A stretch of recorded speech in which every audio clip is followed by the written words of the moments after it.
Assalamualaikum warahmatullahi wabarakatuh. Perkenalkan, nama saya Rosalinda, NIM A0120360, Prodi Agribisnis kelas C. Jadi saya ucapkan terima kasih kepada moderator karena pada kesempatan kali ini saya selaku pemateri pertama akan menjelaskan materi tentang pengertian pupuk dan pemupukan, pengertian pupuk organik dan anorganik, dan pengertian dan manfaat pupuk organik dan anorganik. Jadi pupuk adalah bahan yang mengandung satu atau lebih unsur hara tanaman yang jika dipertanamkan dapat meningkatkan pertumbuhan dan hasil tanaman. Sedangkan pemupukan adalah penambahan satu atau beberapa hara tanaman yang tersedia atau dapat tersedia ke dalam tanah atau tanaman untuk mempertahankan kesuburan tanah dengan tujuan mencapai hasil atau produksi yang tinggi. Oke, kita masuk yang kedua, yaitu pengertian pupuk organik dan anorganik. Jadi pupuk organik adalah pupuk yang tersusun dari materi makhluk hidup seperti sisa-sisa tanaman, hewan, dan manusia. Pupuk organik dapat berbentuk padat atau cair yang digunakan untuk memperbaiki sifat fisik, sifat kimia, dan sifat biologi pada tanah. Jadi teman-teman perlu tahu bahwa pupuk organik itu mengandung banyak bahan organik daripada kadar haranya. Adapun sumber bahan organik itu berasal dari dapat berupa kompos, pupuk hijau, pupuk kandang, sisa panennya itu seperti jerami, berangkasan, tongkol jagung, bagas tebu, dan sebut kelapa dan lainnya. Kemudian ada juga limbah ternak, limbah industri yang menggunakan bahan pertanian. Nah, kemudian saya sedikit menjelaskan tentang peranan pupuk organik terhadap fisik, sifat kimia, dan juga sifat biologi. Jadi pada sifat fisik tanah itu, peranan pupuk organik itu dia dapat memperbaiki struktur tanah. Kemudian pada sifat kimianya, pupuk organik itu menyumbang hara ke tanah untuk meningkatkan kapasitas tukar kation atau KTK tanah. Nah, sedangkan pada sifat biologinya itu pupuk organik berasal dari berbagai sumber bahan organik dapat membawa zat renik yang bermanfaat bagi perbaikan sifat kimia dan sifat fisik tanah. Selanjutnya, pengertian pupuk anorganik. Pupuk anorganik adalah pupuk yang dibuat oleh pabrik-pabrik pupuk dengan meramu bahan-bahan kimia anorganik berkadar hara tinggi. Misalnya urea berkadar N45 sampai 46%. Jadi setiap 100 kg urea itu terdapat 45 sampai 46 kg hara nitrogennya. Pupuk organik atau pupuk buatan itu dapat juga dibedakan menjadi dua, yaitu ada pupuk tunggal dan ada pupuk majemuk.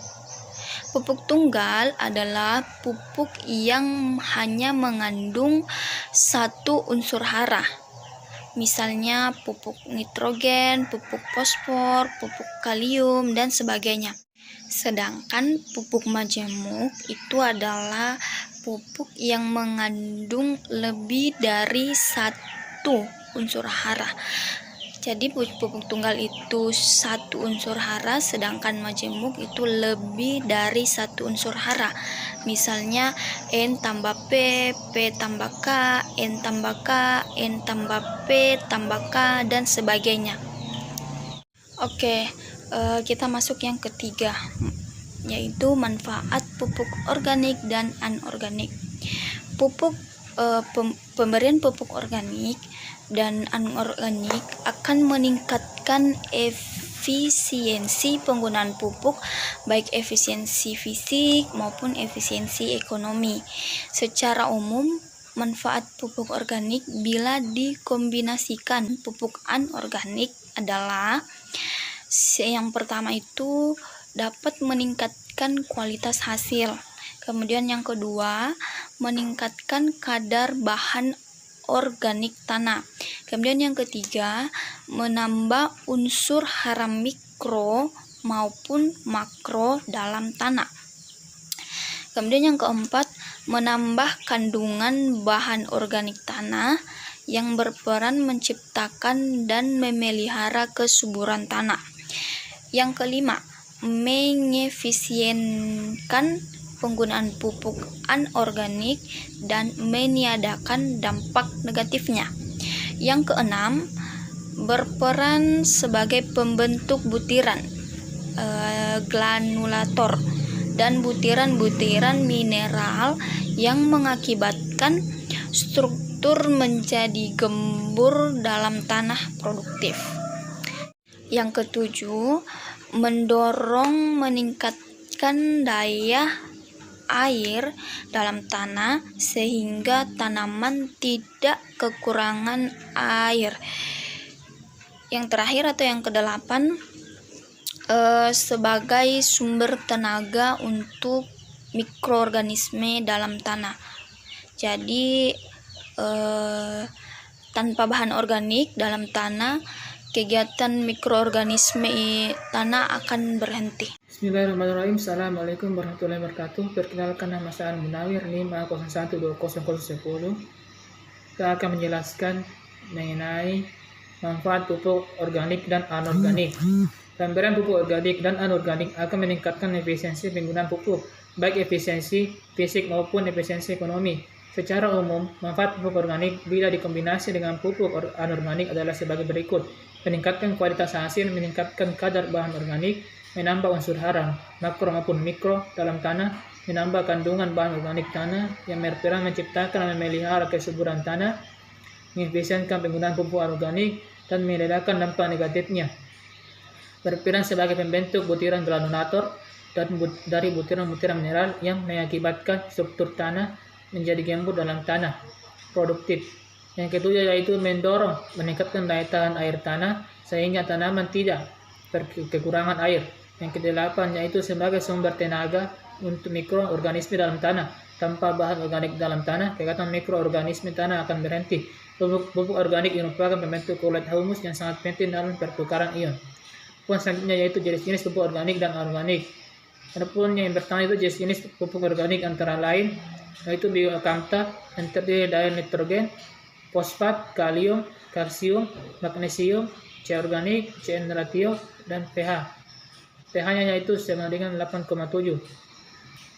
Adapun yaitu Bokaplus terdiri dari nitrogen 1,8%, fosfat 1,35%, kalium 1,20%, kalsium 9,22%, magnesium 1,16%, natrium 0,21%, besi 0,3 ppm, mangan 335 ppm, Zn 91 ppm, Cu 33 ppm, kompos jerami, nitrogen 1,10%, fosfat 0,13%, kalium 0,32%, kalsium 0,42%, magnesium 1,15%, natrium 0,3%, besi 290 ppm, Zn 93 ppm, Cu 54 ppm, kompos bokasi, nitrogen 0,54%, fosfat 0,54%, kalium 0,19%, kalsium 1,77%, magnesium 0,45%, natrium 0,10%, besi 2,26%, mangan 571 ppm, Zn 167 ppm, Cu 54 ppm, panen emas nitrogen 1,26%, fosfat 0,50%, kalium 19%, kalsium 4,18%. Adapun jenis pupuk anorganik antara lain yaitu jenis pupuk kandungan hara, urea 45%, nitrogen ZA 22%, nitrogen 21%, SP36 36%, P205, KCl 60%, K2O, Ponska 15%, nitrogen 15%, P2O5 15%, K2O, NPK 2:10 20%, nitrogen 10%, P205, 10%, K2O. Pupuk organik atau pupuk potong dapat dibedakan menjadi dua, yaitu pupuk tunggal dan pupuk majemuk. Pupuk tunggal adalah pupuk yang hanya mengandung satu unsur hara, misalnya pupuk nitrogen, pupuk fosfat, pupuk kalium, dan sebagainya. Pupuk majemuk adalah pupuk yang mengandung lebih dari satu unsur hara, misalnya nitrogen tambah fosfat, fosfat tambah kalium, nitrogen tambah kalium, nitrogen tambah fosfat tambah kalium, dan sebagainya. Ada beberapa keuntungan dari pupuk anorganik, yaitu satu, pembedanya dapat terukur dengan tepat. Dua, kebutuhan tanaman akan hara dapat dipenuhi dengan perbandingan yang tepat. Tiga, pupuk organik tersedia dalam jumlah cukup. Empat, pupuk organik mudah diangkut karena jumlahnya relatif sedikit dibandingkan dengan pupuk organik.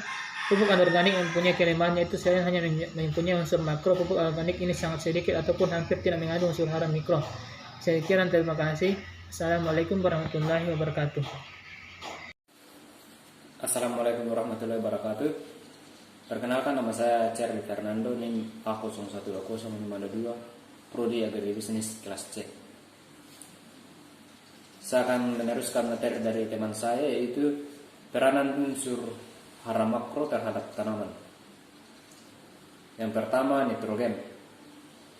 Sumber utama nitrogen adalah nitrogen bebas atau N2 di atmosfer, yang takarannya mencapai 78% full, dan sumber lainnya senyawa-senyawa yang tersimpan dalam tubuh jasad. Nitrogen sangat jarang ditemui karena sifatnya yang mudah larut dalam air. Nitrogen diserap oleh tanaman sebagai NO3 dan NH4, kemudian dimasukkan ke dalam semua gas, amino, dan protein. Ada juga bentuk pokok nitrogen dalam tanah mineral, yaitu nitrogen organik bergabung dengan humus tanah. Nitrogen amonium dapat diikat oleh mineral lempeng tertentu, dan amonium organik dapat larut dan senyawa nitrat. Nitrogen yang tersedia tidak dapat langsung digunakan, tetapi harus mengalami berbagai proses terlebih dahulu. Pada tanah yang imobilitasnya rendah, nitrogen yang ditambahkan akan bereaksi dengan pH tanah yang mempengaruhi proses nitrogen. Begitu pula dengan proses denitrifikasi, yang pada proses ini ketersediaan nitrogen tergantung dari mikroba tanah, yang pada umumnya lebih menyukai senyawa dalam bentuk ion amonium daripada ion nitrat. Peran utama nitrogen bagi tanaman adalah merangsang pertumbuhan secara keseluruhan, khususnya batang, cabang, dan daun. Selain itu, nitrogen pun berperan penting dalam pembentukan zat hijau daun yang sangat berguna dalam proses fotosintesis. Kekahatan atau definisensi nitrogen menyebabkan proses pemberahan sel terhambat dan akibatnya menyusutkan pertumbuhan. Selain itu, kekehatan senyawa protein menyebabkan kenaikan nisbah atau C/N, dan kelebihan karbohidrat ini akan meningkatkan kandungan selulosa dan lignin. Ini menyebabkan tanaman jagung yang kahat akan nitrogen tampak kecil, kering, tidak sekulen, dan sudut daun terhadap batang sangat runcing. Salah satu bentuk pupuk nitrogen yang banyak digunakan adalah urea. Urea dibuat dari gas amoniak dan gas asam arang. Persenyawaan kedua zat ini melahirkan pupuk urea dengan kandungan N sebanyak 46%. Urea termasuk pupuk yang higroskopis atau mudah menarik uap air. Pada kelembapan 73%, pupuk ini sudah mampu menarik higroskopis atau mudah menarik uap air. Pada kelembapan 73%, pupuk ini sudah mampu menarik uap air dan udara. Yang kedua, fosfor. Paling sedikit ada 4 sumber pokok fosfor untuk memenuhi kebutuhan akan unsur ini, yaitu pupuk buatan, pupuk kandang, sisa-sisa tanaman termasuk pupuk hijau, dan senyawa asli unsur ini yang organik dan anorganik yang terdapat dalam tanah. Unsur fosfor diserap tanaman dalam bentuk ortofosfat primer atau H2PO4, menyusul kemudian dalam HPO42, spesies ion yang merajai tergantung dari pH sistem tanah pupuk tanaman yang mempunyai ketersediaan tinggi pH 5,5 sampai 7.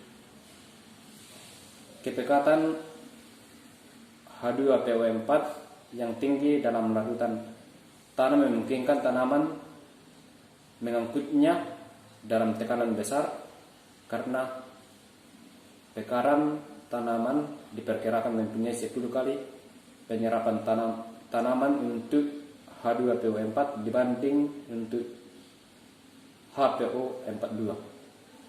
Bentuk P yang paling dapat diserap tanaman adalah pirosofat dan metafosfat. Kedua bentuk ini misalnya terdapat tanaman juga menyerap P dalam bentuk fosfat organik, yaitu asam nukleat dan pipin. Kedua bentuk senyawa ini terbentuk melalui proses degradasi dan dekomposisi bahan organik yang langsung dapat diserap oleh tanaman. Ketersediaan fosfor di dalam tanah ditentukan oleh banyak faktor, tetapi yang paling penting adalah pH tanah. Pada tanah ber-pH rendah atau masam, fosfor akan bereaksi dengan ion besi dan aluminium. Reaksi ini akan membentuk besi fosfat atau aluminium fosfat yang sukar larut dalam air sehingga tidak dapat digunakan oleh tanaman. Terima kasih dan dilanjutkan oleh teman saya. Assalamualaikum warahmatullahi wabarakatuh. Perkenalkan, nama saya Najmi, NIM A01200015. Pada tanah ber-pH tinggi, basah, fosfor akan bereaksi dengan ion kalium. Reaksi ini membentuk kalsium fosfat yang sifatnya sukar larut dan tidak dapat digunakan oleh tanaman. Dengan demikian, tanpa memperhatikan pH tanah, pemupukan fosfor tidak akan berpengaruh bagi pertumbuhan tanaman. Novisan 2002. Menurut Buchman dan Brady 1992 bahwa fosfor dapat berpengaruh menguntungkan pada pembelahan sel dan pembentukan lemak serta albumin. Pembungaan dan pembuahan termasuk proses pembentukan biji, perkembangan akar khususnya akar lateral dan akar halus terserabut, kekuatan batang dan kekebalan tanaman terhadap penyakit tertentu. Menurut Buchman dan Brady 1992, berbagai bentuk kalium dalam tanah digolongkan atas dasar ketersediaan menjadi 3 golongan besar, yaitu bentuk relatif tidak tersedia, mudah tersedia, dan lambat tersedia. Senyawa yang mengandung sebagian besar bentuk kalium ini adalah feldspar dan mika. Lebih lanjut bahwa sumber-sumber kalium adalah beberapa jenis mineral, sisa-sisa tanaman dan jasad renik, air irigasi, serta larutan dalam tanah dan pupuk buatan.